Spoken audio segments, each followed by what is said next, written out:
उहाँ अहिलेसम्मका हाम्रा प्रेमी समाजको भाइस प्रेसिडेन्ट उपसभापति पनि हुनुहुन्छ र मैले भन्नु चाहेको के हो भन्दाखेरि अहिलेसम्म जति विगतमा हामीले कतिवटा कामहरू गर्दाखेरि हामीले कतिवटा गल्तीहरू गर्यौँ होला, त्यो गल्तीहरूलाई पहिला तपाईँले देखाएर त्यसलाई पहिला आलोचनामा लानुपर्छ।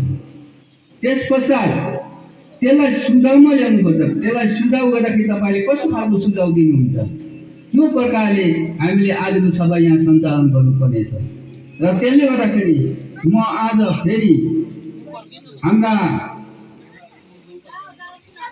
यसै समाजका वरिष्ठ सदस्य श्रीमान नरबु तामाङज्यूलाई आफ्नो आलोचना सम्भाषण साथै समालोचना अथवा सुझावको वक्तव्य राखिदिनुमा म विनम्र अनुरोध टक्राउँदछु। ठीक है सर, बोलायो भेनालाई।